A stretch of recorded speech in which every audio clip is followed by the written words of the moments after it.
Coming up on today's edition of the Locked On Raiders podcast, Josh Jacobs is signed, he's sealed, he's delivered, and he's getting ready for Denver. That plus a whole lot more comes up on Monday's edition of the Locked On Raiders podcast for August 28th, 2023. Just win. Just win.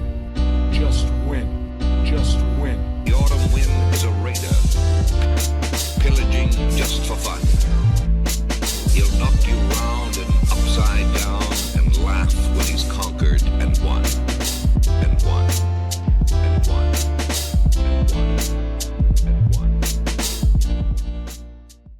And welcome in, Raider Nation, to another edition of the Locked On Raiders podcast. Thank you so much for making the show your first listen of the day. Make sure you subscribe or follow for free on YouTube or wherever you get your podcast to get the latest edition of the show as soon as it becomes available. Of course, as always, if you're checking us out on YouTube, we definitely appreciate you, and we appreciate my man Ari. He does a great job each and every day making sure we're on YouTube, we're looking good, and we're sounding good, and we definitely appreciate his efforts. You can always hit him up on Twitter at Ari Produces. You could always hit me up on Twitter as well at your boy Q254, and you know we got the Locked On Raider podcast voicemail line at 707-654-4693. It's always available. We got your calls and texts. As a matter of fact, coming up in segment number 3 of today's show. As a matter of fact, we got your calls and texts, but we're going to sprinkle in a little bit of Raiders locker room sound as well that came from preseason game number 3 versus Dallas Cowboys. So we got all that coming up in segment number 3 of today's show. Segment number 2, we're going to talk about that preseason game number 3 versus Dallas Cowboys, and, well, basically the no-show for the Raiders as far as I'm concerned. They went out there and nobody, and I mean nobody,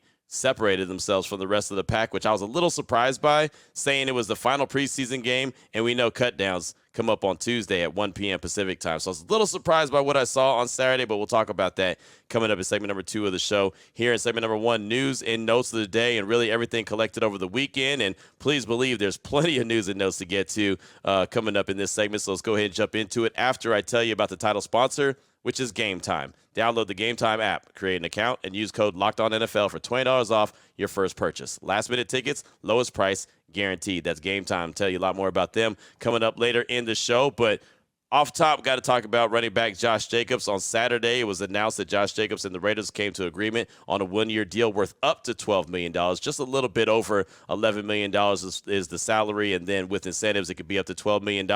The deal replaces the $10.91 million franchise tag and clears the way for Jacobs to return to the Raiders after staying away from the team throughout the offseason and training camp. That's from Ian Rappaport and Tom Pelissero from NFL Network. Jacobs can earn another $200,000 in incentives under the new contract, again, according to Rap Sheet and Pelissero. And also, the deal replaces the franchise tag. So if the Raiders choose to, they could franchise him again, but it would cost them more, closer to about $14 million guaranteed, as opposed to just a little bit over the $10 million that it was this past year. But more importantly, with all the business side of things done, seeing Josh Jacobs officially sign his deal on Sunday, see him officially put that helmet back on, see his new number 8. He got that jersey. The Raiders put it out on Twitter, if you saw that, or I'm sure they put it out on Instagram as well. Saw the video of him seeing his new jersey, the Jacobs number 8, and just the way that he was, just looking at it, you could tell he's excited to be back with the team. And again, you can't really have hard feelings towards the player, can't have hard feelings to the team either. Unfortunately, the NFL is a business. It's always going to be a business, and sometimes the business side of ththings gets in the way. But I'm just glad to see that it's all done. It's before September 1st. If you checked out the podcast that I did on Saturday after the news was revealed about Josh Jacobs, then you're probably already very familiar with how I feel about it. He's in time. He's in practice and at the facility there in time to be prepared for Denver. And he always has really good games against the Denver Broncos. So that gets me excited. I don't know if he's going to be a 25-carry guy against Denver September 10th. I'm sure he won't. But just having him out there, that presence is going to be a big deal. I know he's in shape. He's got to get in football shape, and that's what the job of the staff will be, the coaching staff, the training staff, everybody, to get him prepared for September 10th. That's all that matters right now. Now that the preseason is over, all the players, all have their eyes squarely on the Denver Broncos. The first game of the season, it's a road trip. It's followed up by another road trip to Buffalo in week 2. So all is good with Josh Jacobs, and now a key cog to that Raiders offense is back in the mix, and that's nothing but a good thing. As a matter of fact, on Sunday, Coach Josh McDaniels talked with the media by way of Zoom, and he was asked about Josh Jacobs, and since he ran into him on Sunday, how did he look, and what's the thought process of getting him back with the team and getting him back in the mix as far as being a player player on the offensive side of the ball. Yeah, I didn't see him in like shorts and a t-shirt or a uniform or anything like that. So he looked great. You know what I mean? So like I said, we'll kind of see where all that's at and just make the smart decisions going forward. We got a long season ahead of us. But he's the kind of guy that he works extremely hard all the time, to put himself in a great position to help our team. And so we'll be eager to see that. But again, we're not going to do anything unnecessary. If it's not quite ready to do a 60 play load, then, we'll make the smart decisions. But if I know him, he'll want to be ready to roll. And the plan will be to go forward as his body and the feedback we're getting from the medical people and strength and conditioning staff as they see fit. So just excited to see him. He looked great. He had a big smile on his face. So there was head coach Josh McDaniels. Again, he met with us on Sunday, and he was just talking about Josh Jacobs. And he's always been very adamant that, he loves the player, loves the person, and is excited to have him back. And he was said it from the beginning of training camp, couldn't wait to get him back, and is excited that Josh Jacobs is back in the mix. Now it's up to Josh and it's up to the staff to get him ready for Denver, and I have no doubt that they're going to do that. Also, on Sunday, the Raiders started the process of getting their roster down to 53 men. And check this out. I just want to go ahead and point this out before we even start talking about players that are released.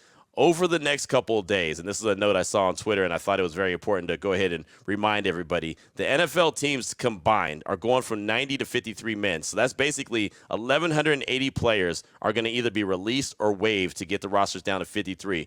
Of course, some of them will end up on practice squads. Some of them will end up on other teams. But for the most part, a lot of these guys, their careers are potentially over as far as the NFL. So it's just wild to think that there's so many guys right now that are employed by the NFL that come Tuesday at 1 o'clock Pacific time or even before may have played their last down, may have had their last snap, may have been in their last locker room, right, as far as the NFL is concerned. So the Raiders started that process on Sunday, so there's a handful of transactions that they made, and nothing was a big glowing like, oh, wow, I didn't expect to see that one coming, but they started the process. So I'll go through it really quickly. They sent out the email that they waived the following players. Isaac Darkangelo, the linebacker, they just signed him the other day, waived. Isaiah Ike Brown, the cornerback. Doug Coslin, another guy, the defensive tackle that they just signed the other day. Bryce Cosby, the cornerback, gone. Chase Garbers, quarterback, he's waived. He is a guy that's eligible to go on the practice squad, so just kind of pay attention to that. Vitaly Gurman, the guard, he has been waived. And then Darwin Thompson, the running back, was also waived.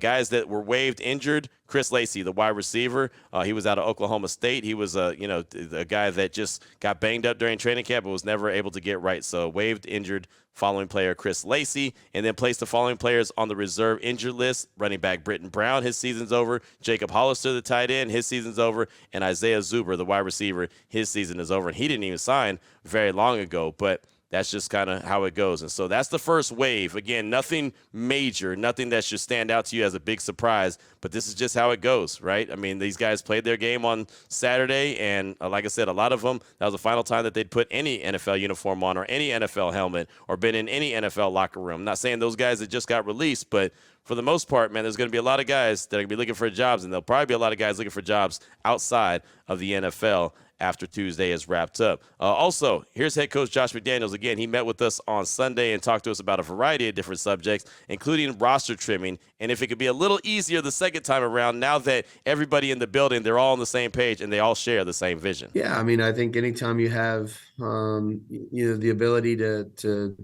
have a group of people around you that understand kind of what we're looking to try to build and how we want it done, their input is invaluable to this process, just as it was through free agency, the draft process. Both years we've been here, and we got a lot of great feedback from our staff. The guys upstairs have done a tremendous job of evaluating our roster and our team all year long, and get their feedback throughout the course of the year. And it really helps, Dave and myself to just try to take as much of their input as we can, and really try to process that and make the best decisions we can for our team. So, I feel like we all kind of understand what we're trying to get done here, and hopefully we'll we'll make the right decisions here in the next couple of days. So there's head coach Josh McDaniels just kind of talking about what we just talked about, the trimming of the roster, the method and the madness that goes into it, and what they're looking for and what they're not looking for, and the fact that everybody's on the same page. That obviously is good. They all share the same vision. If you remember when this staff came in last year, right, they were dealing with a lot of other scouts, the previous staff's scouts. They didn't have all their legs underneath them to say, right? I mean, they just weren't all where they needed to be at that point. They were kind of rushing the process because they didn't even get hired till the season was over. So, I mean, they were already behind. So this year, having a full year, and they've been planning for every year moving forward, that's got to be a big help. Also, the big news on Saturday, besides Josh Jacobs, was the fact that Tyree Wilson, Raiders' number 7 overall pick, made his debut versus the Dallas Cowboys. And look, let's just be honest about the situation. It looked like a guy who hadn't played football in a long time. You saw flashes. You saw moments where, I mean, he just picked up the offensive lineman and basically sat him in the lap of the quarterback. Problem is he didn't complete the play, right? He didn't get the quarterback to the ground. So there's a few bad angles that he took. There was a couple times he was stuck on blocks and he couldn't get off of him. Again, it looked like a guy who hadn't played football in a very long time, but you could see the traits. You could see just the pure strength, right? Just the way that he has the ability to get to the quarterback and just really bull rush, right? I mean, that's really not even going deep into the bag of different tricks to get to the quarterback, just using pure strength and power. That was on display, and you could see it on Saturday. So that's a really good sign. So when we talked to head coach Josh McDaniels on Sunday, I asked him about Tyree Wilson, how he showed flashes on Saturday, but then also he's got teaching moments on how to finish the play, not just get close. Yeah. I thought he played hard. I thought he saw a few different looks, which was good. Had to play a couple of different things schematically. We got to play him on both sides of the ball, which was a good thing. Also got some exposure there. And he's going to learn from some of the things that he saw. You know what I mean? It's one thing to get close. The NFL is really not a league of close. So he'll learn to finish that, which is what he did in college. And, but it's some good things to learn from today for sure. So that's the thing. Like, Tyree Wilson can show all the great traits out there. He could be as strong as he wants to be. He could put the offensive lineman in the lap of the quarterback, but at the end of the day, you got to make the play. Now, you expect with the Max Crosby out there or Chandler Jones out there with him, the play is going to get made. But, there was a couple times where it looked like Will Grier was going down by way of Tyree Wilson, and somehow he escaped and got up the field for big-time yardage. So that's something that Tyree's going to have to clean up. There was one play where he was supposed to have contain, and he didn't. He didn't set the edge the right way, and Will Grier ran right around him and went to the end zone, scored a touchdown. Like, those kind of things can't happen. So he's going to learn, right? He's going to have those growing pains, but it was, I think, very positive just to see him out there on the field on Saturday. Again, I think that was a really good thing. So here's head coach Josh McDaniels with a little more detail on Tyree Wilson, on what he saw from him on Saturday. I thought he played. He showed up in both the running game and the passing game, which was good. I think his conditioning was fine relative to the amount of plays we used him. He chased and ran to the ball, and I was able to create some pressure on the quarterback there a little bit. But there's plenty of little things. I'd say that's the part that's hardest to do without being in real game-like action or in pads and padded practices, is the small things that you need to do, with great physical toughness and all those things that you can only do in padded practices. So he'll see some of those things today, and obviously those will be pinpointed for us as we move forward. And I would say the same thing about Byron, he had some good snaps in there yesterday, and we'll learn a lot from the film as well. So there was head coach Josh McDaniels, again, back-to-back right there, talking about Tyree Wilson and what he saw from him on Saturday. How about Tyree Wilson? How did he feel? We'll close out segment number 1 with this. How did Tyree Wilson feel coming out of the game? Vinny Bonsignor from the Las Vegas Review-Journal on Raider Nation Radio 920, he actually caught up with Tyree Wilson in the locker room. Here is that conversation. Tyree, it's been kind of a long time since you actually got onto a football field. How good did it feel tonight? I mean, it felt good. I just had to trust the process. I was eager to get on the field, right away. But, I trust the trainers and trust the coaches and the personnel department to have the right plan to get me back on the field at the right time. And I feel like coming back to Texas was the right time to get on the field. Was it frustrating these last however many months, just working your way to get to this point? I'm a competitor, so, it was frustrating, but, they were in my ear every day, trust the process, and, I just had to believe in the process and know that they were doing the right thing and what was best for my health. I know every day is a kind of a hurdle for you, but how are you feeling right now after 5 practices or so in a game?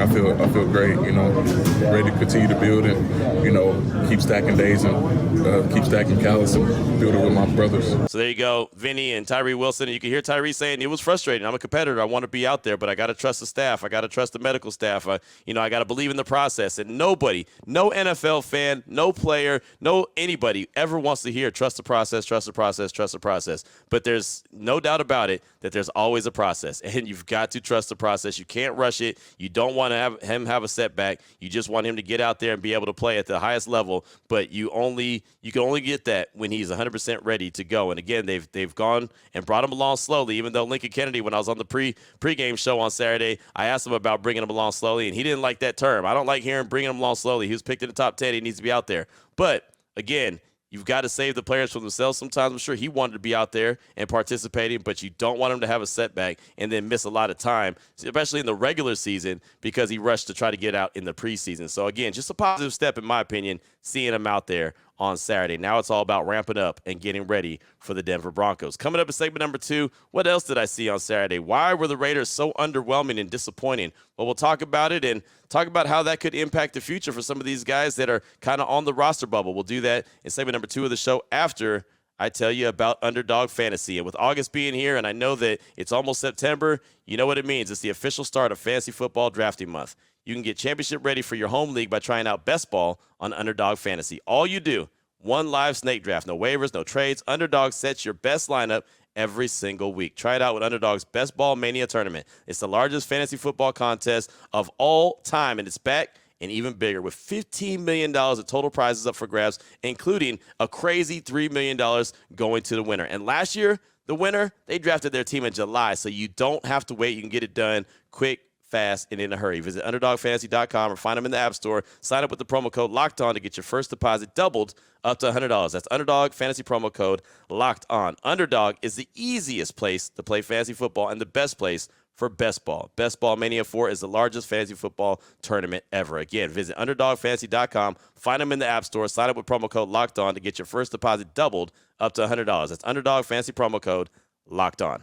All right, Raider Nation, here we go. Segment number 2 of today's Locked On Raiders podcast. Wanted to go over preseason game number 3. Because I'll tell you right now, I did the pregame show. I was pretty excited. I wanted to see if there was going to be somebody that stepped up their game and really, played at a high level and solidified their spot on the roster. That was what I was anticipating going into the game.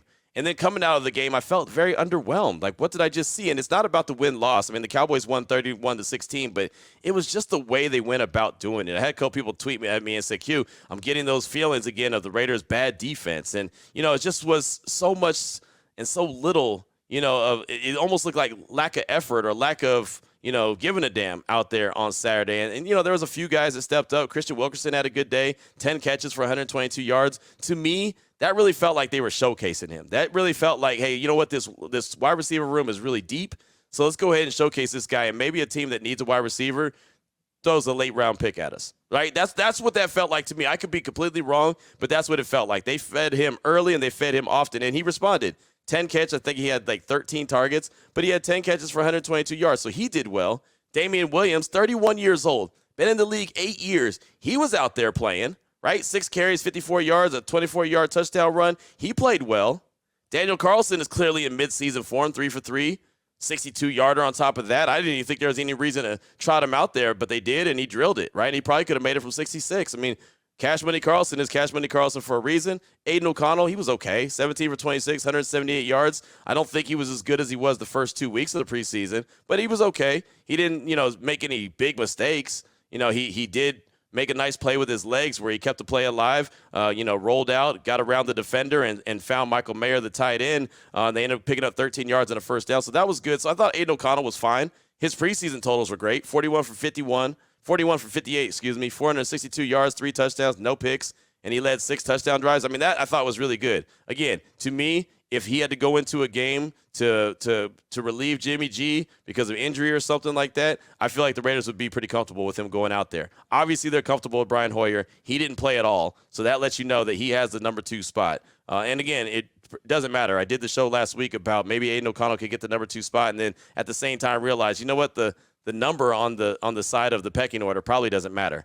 We know Brian Hoyer is not going to be the future, and who knows what Aiden O'Connell is going to be, but you know at some point that they'll have him be the backup as opposed to Brian Hoyer. But this is where it really got bad. Like Zamir White, 3 carries for 3 yards. You want to talk about a disappointment? I don't know if he was down in the dumps because Josh Jacobs agreed to a deal. I don't know what it was, but 3 carries for 3 yards, and it really looked bad. Like there was one play where he got the ball. It was it third down or fourth down? I don't know. It might have been third down and then led to a fourth down. The Raiders didn't do well on fourth down on Saturday either, but Zamir White got, just tackled by the ankles, just went down immediately. It looked like hardly any contact, just went straight down. And I know that the Raiders, they try to do a lot of the zone, the zone rushes and the outside zone.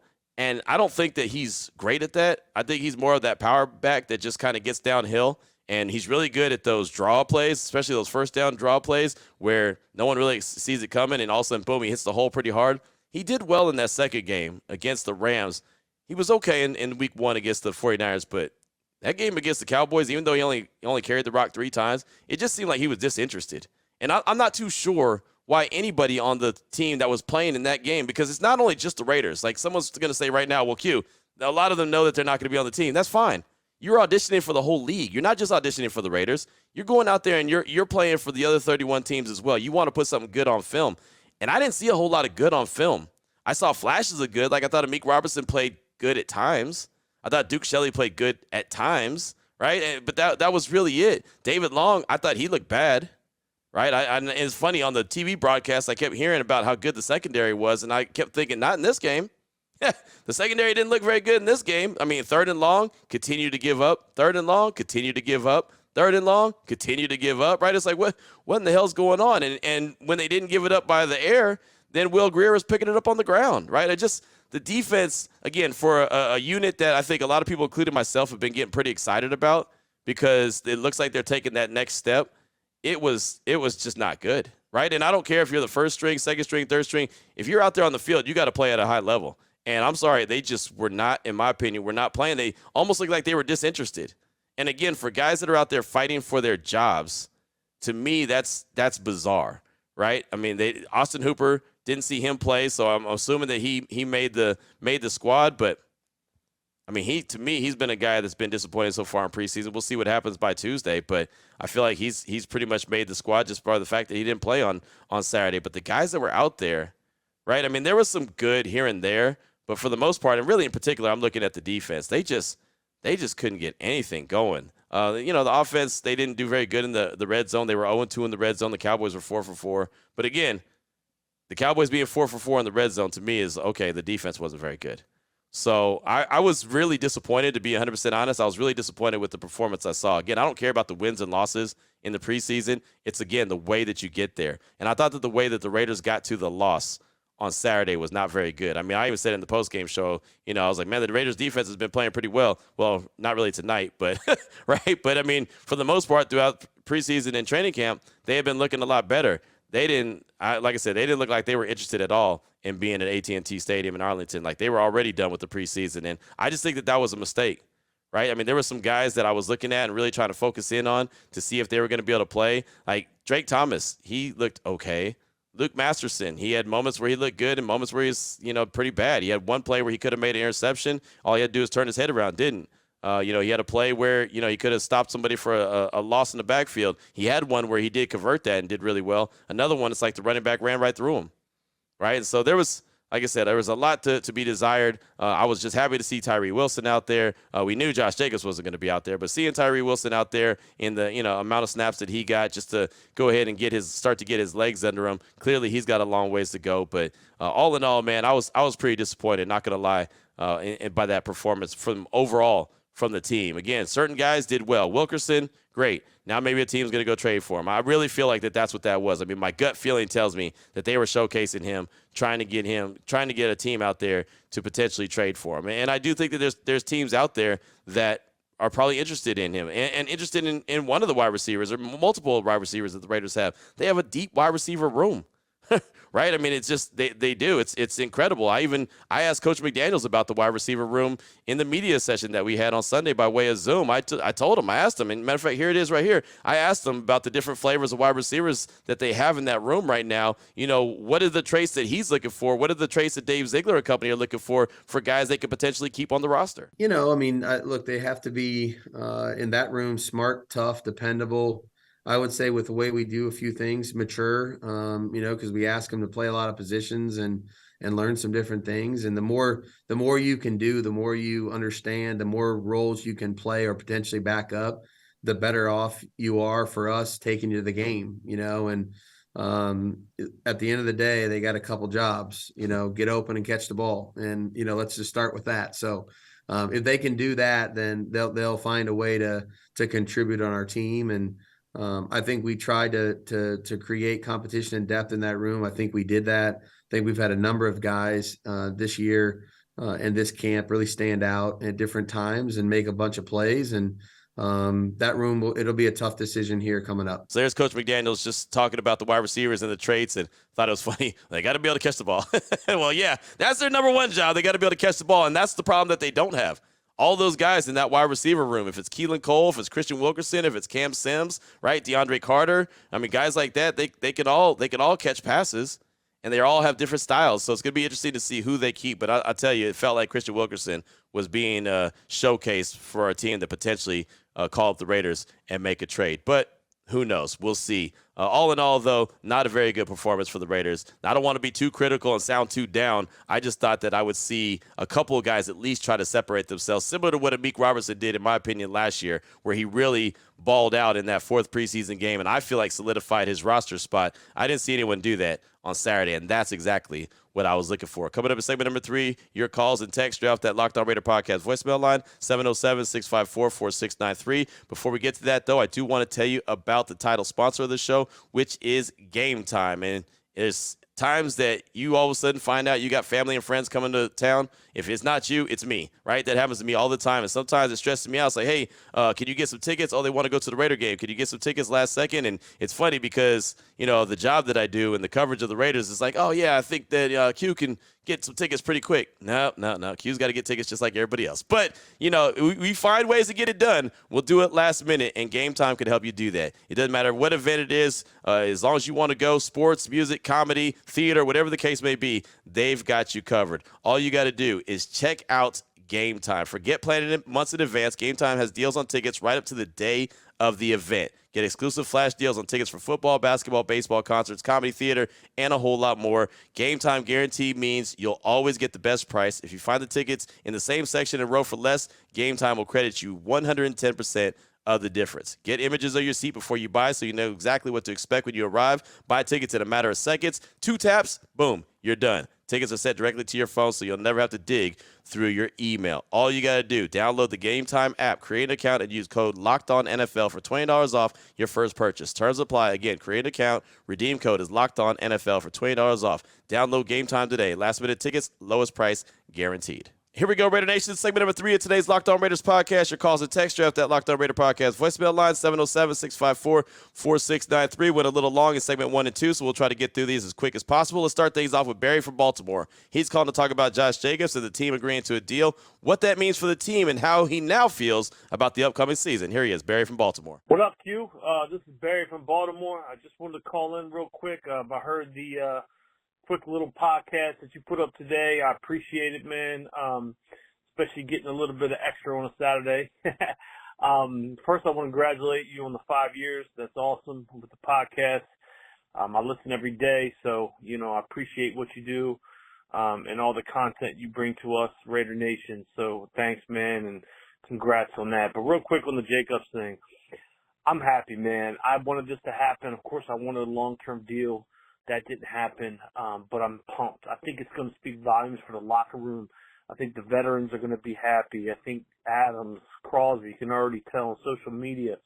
I just think it adds just a little spark to the team and brings some good vibes, and that's what I'm just looking for this year. So, you know, you got the quarterback in there. He's healthy, knock on wood. You got Tyree Wilson coming back, healthy, knock on wood. You got Jacobs. You know, it's starting to form. And, I think it's enough time for him to be ready for Denver. I think that he's getting in at the right time. It's not a long-term deal. They signed a year. They gave him a little extra money, which is awesome. I like that. Maybe some good terms for them to negotiate after the year. Some, just from some, I know it's not all worked out like you mentioned, and I get that. It's a business, but at least them doing this, maybe there's some good signs for a long-term deal because I don't want him to leave, but I also understand the business aspect of it. But all around, I think it's just a good move, man. I'm pumped. I'm ready for the season. I'm just ready. This is, I'm calling before the preseason games, so I don't really comment on that, but I just wanted to appreciate that you put out a quick little podcast on the Jacobs situation, and I agree with everything you said. I think this is only a plus, man. So, yeah, man. Oh, and also too, you're right. I like how the Raiders handled this. They didn't go through the media. There wasn't no, they didn't spill anything. I like how they kept it calm, quiet, just kind of went about their business. Nobody even knew about this, and it kind of just happened, So I like how they ran that business on it, They kept it, I like that. I like how they're running that. Everything's quiet, and this things happen, and you got to respect that. It's from this regime, so. Yeah, so I'm not going to hate them on that, man. So we'll just see. I'm hoping for a good year. But anyway, thanks again, man. I'm out. Go Raiders. Barry, thanks for the call. Appreciate you. And, yeah, man, I think it was so important to get it done and get it done before September 1st, right? It gives them plenty of time, in my opinion, to get them ramped up and ready to go for week 1. It might not be 25 carries workload, right? But I do believe he's going to be available to go, in my opinion. And that's most important because they need him. And, oh, by the way, he does really well. He does really well against the Denver Broncos. But, you mentioned the locker room and how they're excited to have him back. Well, Devontae Adams, my man Vinny Bonsignore, he caught up with Devontae Adams following the game and talked about the arrival of Josh Jacobs and the good news that the Raiders received when they found out Josh Jacobs was returning. Obviously, good news today that Josh is coming back. Just your thoughts on getting 28 back, or 8 actually. Yeah, man, I'm excited about it. I know he's definitely excited. Got all of the business stuff out of the way. Now it's just time to ball. And obviously, he's a key and a vital piece to this offense. So having him around is going to bring more confidence to the team. And I know, he's been working too, so he'll be ready to get it. But we're definitely all excited. Lastly, I know there's probably 6 practices between now and the regular season. Mm-hmm. That's enough for him to get out there. I don't know if you've been quite in that kind of situation. Yeah, I mean, at the end of the day, we're not pricing live anyway, so obviously he would probably feel better having more. But when you're that type of player and if you lock in the way, and it's not like he's coming into a new team, he knows the scheme, right. So just getting re-familiar with everything is definitely not going to be how he wants it right out the gate, I'm sure. But we got plenty of time to keep working with him, and he's going to hit that book hard and do what he got to do in practice to make sure he's ready. So there you go, Vinny Bonsignore right there, and Devontae Adams, and Devontae's been champion for him the whole time, right? He's been talking about how he wants him there, how he was upset that he wasn't there, and he's been in his ear the whole time trying to get him back to camp and trying to kind of talk him through that process. So, again, more leadership shown by Devontae, and you could tell he's excited to have Josh Jacobs back as well. But, Barry, thank you for that call. I appreciate you. Up next, got a text from Taylor in Oregon. Says, hey, Q, even if it was only 5 days, it's only preseason. Sure, it's nice for the Raiders to be associated with a positive stat related to wins. There is reason for optimism. Aside from getting our third face of the franchise back, Daniel Carlson just wrapped up a stellar preseason with that monster 62-yard field goal. Last season, the Raiders weren't the only team in one-possession games. It's a trend that probably will continue this year, and having an X-factor kicker like Carlson shouldn't be overlooked. It often does unless you're Justin Tucker or you're missing kicks. And on that note, I'll wrap it up with a shout-out to Janikowski for his Hall of Fame eligibility. Long live Silver and Black, all-pro special teams. That's Taylor from Oregon. Thanks for the text. And, yeah, Cash Money Carlson, he's in mid-season form. 62-yarder. He's 3 for 3 on the day on Saturday. He looks really good. And the dynamic, with the new long snapper as well, looks really good as well. It looks like they're all on the same page. That's something that they've worked a long time in training camp for. And that goes into it as well. That's part of the process. Carlson makes the kick. A.J. Cole makes the kick, but they got to get the ball, right? The long snapper's got to get it there. So it looks like that relationship is really good. The snap, the hold, and the kick. So, yeah, all that is really good. And Cash Money Carlson is a guy that's needed in a major way. And to think about this, we talk about Gruden and Mayock, and they didn't really do very well with their draft picks, and they blew a lot of their picks, and, they could have really turned this franchise around. Remember that John Gruden and company got Daniel Carlson after Minnesota released him. Right? When he got drafted by Minnesota, They released him because he wasn't looking too good. And he kind of took a step away, got his mind right. John Gruden went out and signed him. And Cash Money Carlson has been Cash Money Carlson ever since then. So, again, there's a lot that we talk about when it comes to the previous staff about what they didn't do right. I also want to give them props for players like Cash Money Carlson, like Max Crosby, like Hunter Renfrow, like Nate Hobbs, right, that they did do right. Right? And there's others, but, I mean, just Colton Miller, right? I mean, guys like that. Again, it's not enough. It should have been more. Josh Jacobs should have been more. But, for the ones that they did get, I don't want to act like they didn't do anything because those are some key players that I just mentioned. So thank you so much for that text. I do appreciate you. Got a call from Emilio out of Rancho Cordova. He's calling about preseason game number 3, Aiden O'Connell, and his performance. Here he is, Emilio out of Rancho Cordova. Hey, what's up, Q? This is Emilio from Rancho Cordova. I was just calling you after watching last night's Raider game. I noticed the last couple of weeks you've been singing the praises of Kevin O'Connell. Yeah, that's his name. No, Aiden O'Connell, my bad. Yeah, Aiden O'Connell, but yesterday he didn't look too good, which, I mean, we have to be realistic with ourselves. All quarterbacks have a bad game, but I feel like it's nothing to be really concerned about.